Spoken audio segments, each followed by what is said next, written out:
Income Sa mo business po. sa business. Anong business yun? Piggery po. Piggery. Which particular company? Kasi marami kayong kumpanya eh. Diba? Tinignan Opo, ko sa may mga more than a dozen companies ang inyong kumpanya. So saan ka kumukuha ng income? sa mismong piggery business po. Which is, Ano yung ma-declare natin? ano yung kumpanya na yon? QJJ Farm po. QJJ Farm. So dito ka kumukuha ng income. Opo. In the form of anong klaseng income? Anong klaseng income ang binibigay sa'yo ng QJJ Farm? Ako po yung nagmamanage po nung business po. So may sweldo ka doon? Opo, ako na po yung nagmamanage po talaga. Oo nga, pag nagmamanage ka, may sweldo ka. Opo. Tama? Opo. Magkano ang sweldo mo? Hindi po sweldo na salary po. Sa akin na po yung business po. What do you mean? Linawin mo yung sagot mo, Miss Go. Kumukuha ka nagmamanage ka ng QJJ Farm?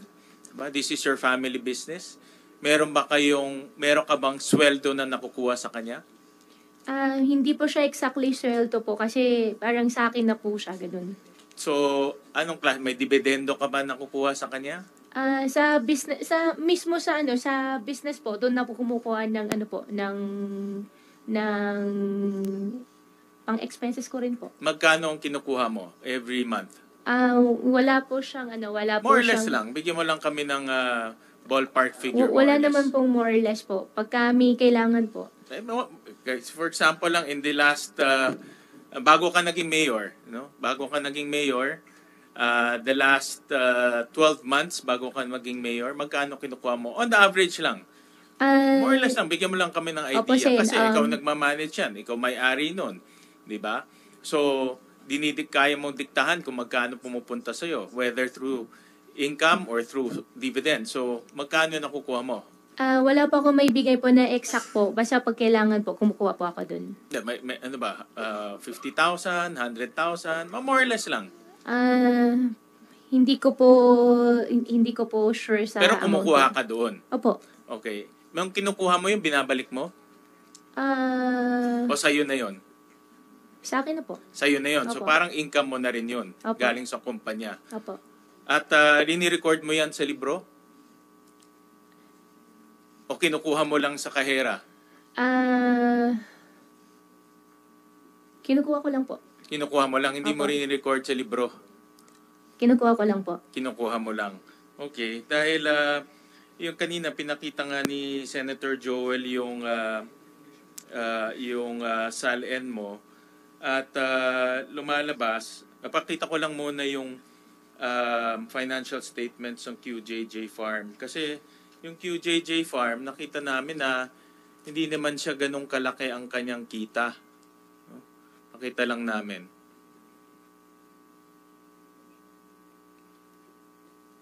Yan.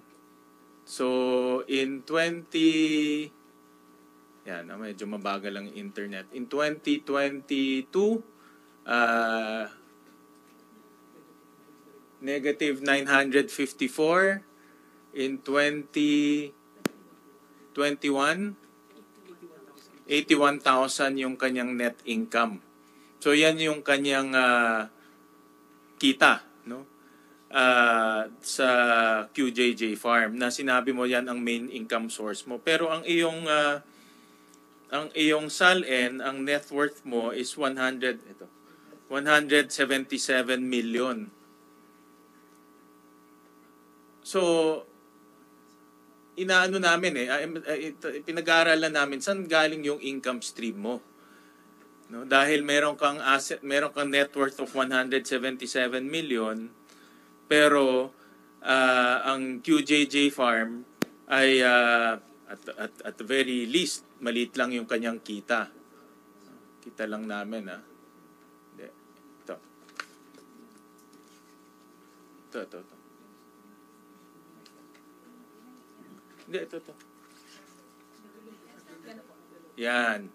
So, 177 million yung net worth mo. At tinignan rin namin yung mga tax returns mo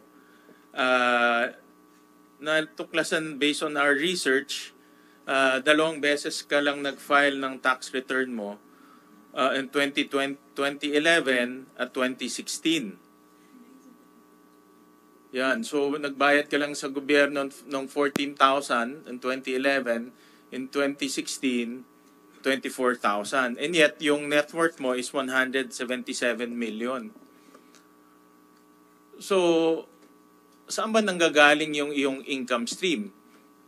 Diba? Kasi kahit na sinabi mong kumukuha ka sa QJJ farm, pero yung QJJ farm naman at very least, at the very most nga 91,000 lang yung kita. Saan ka kumukuha ng iyong pangbili ng mga assets mo? Senwin, in due respect po, I think I have pending case po sa BIR. I invoke my right against self-incrimination. Yung pending case po mo is because of that transfer. Allegedly, nagbenta ka ng shares mo from Baofulan to Mr. Jack and Uy. AMLAC po. No. And I have pending case din po sa AMLAC. No, but this has nothing to do with AMLAC. This has nothing to do with your tax evasion case. So, wala namang connection siya sa tax evasion case mo kasi yung tax evasion case mo is yung pagbenta mo ng shares mo kay Jack Uy. Opo, pero sa dami po na cases po naka-file po sa akin, nag-worry din po ako lahat na isasagot ko po dito may use against me po. Sorry po, Sen.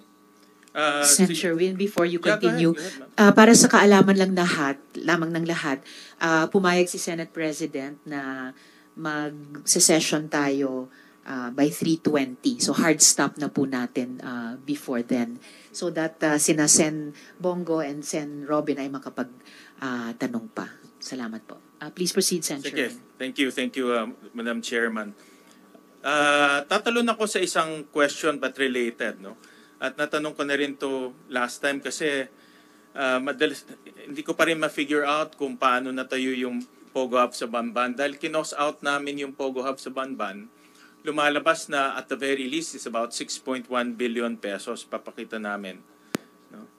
At based sa mga dokumento at doon sa hearing ring natin, Miss Go, kayo nag-apply ng lono, kayo nag-apply ng mga building permit, and I understand from your testimony last time na ang Baofu is the landowner and the lessor. Tama po ba? Do you confirm this again? Before po ako nag-divest po, sa akin po yung lupa. After po ako nag-divest po, hindi ko na po alam sa kanila. Correct. Pero nasabi mo in your first hearing na ang Baofulan ay siya yung lessor dito sa mga Pogo na mag-ooperate. Tama? At based rin dun sa mga dokumento, nakita namin from building permit to fire safety permit to occupancy permit, ikaw ang nag-apply, no? Lahat nito.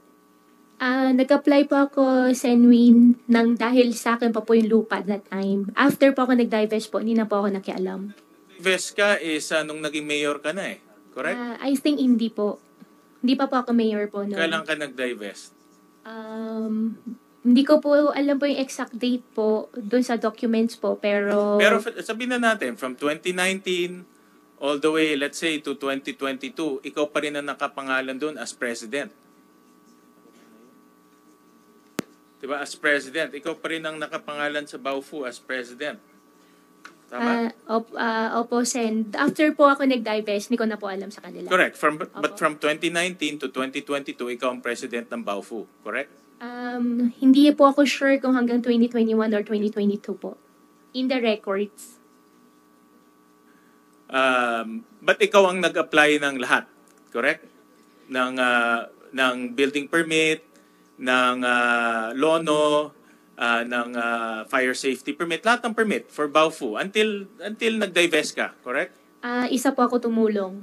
Okay, but yung pangalan mo nandoon no? That's the record. Ngayon, ang tanong ko sa iyo is, since kayo nag-apply ng mga permit, sino yung contractor nitong corporation na ito? At sino yung mga ginamit yung mga, tinanong ko na ito, but tatanungin ko ulit, no? Para ma-recall natin lahat. Sino yung contractor? Sino yung mga nag-supply ng labor? And all that. Sino nag-supply na labor, sino nag-supply na heavy equipment, sino yung mga yon? Sen, honestly, wala po akong idea, pero pwede ko pong kunin yung details at i-provide po sa inyo. Ang alam ko po, ang contractor po is Chinese po yung contractor. Hindi po ako kausap, kaya hindi ko po alam, pero makukuha ko rin naman po yung details po kung kailangan nyo po. Pwede ko po i-coordinate po.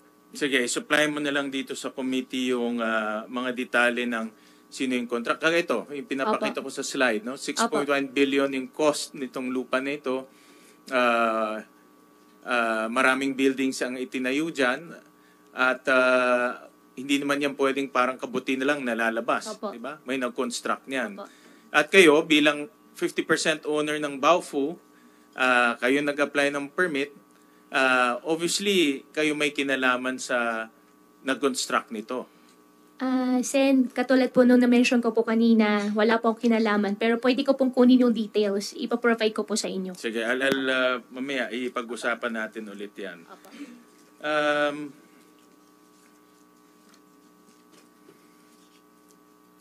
Sino ang nag-finance nitong pakibalik nga yung ano. Sino nag-finance nitong Pogo sa Bamban? Sino nag-finance, sino nagpasok nitong billion peso para matayo yung Bamban na Pogo Hub? Sen, after ko po nag-divest, hindi ko na po alam. Pero before po ako nag-divest po, yung isang Chinese po ang nag-approach po sa akin. So, Sino yung Chinese na yon? Isa rin po siya incorporator po ng Baofu po. Anong pangalan niya? Yung Huang po. Give us yung complete name. Ipaprovide ko po. Huang ano? Ipaprovide ko po. Yan ba sa incorporation papers? Si Wang Opo, Zhiyang? isa po siya doon sa incorporation papers po. Si Wang Zhiyang? I think so, opo. I think so o hindi? Yun lang naman. Opo, siya po yung kausap. Siya po yung incorporator, opo. At siya rin ang nag-finance nito. Hindi ko po alam kung sino pa po nag-finance, basta siya lang po yung alam po namin. Pero siya ang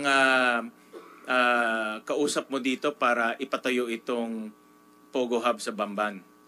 Initially, hindi naman po Pogo Hub ang usapan. Ang initial po, housing po.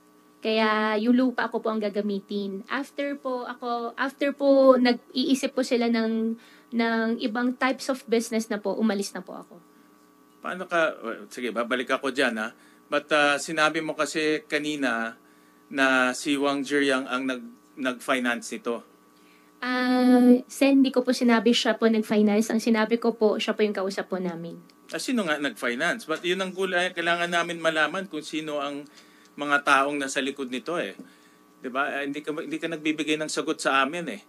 No? Hindi naman parang may pera babagsak lang sa langit at magtatayo ng Pogo Hub sa Bamban. Meron nagbigay ng pera nito. Sino yung nagbigay ng pera? Sen, very cooperating po talaga ako.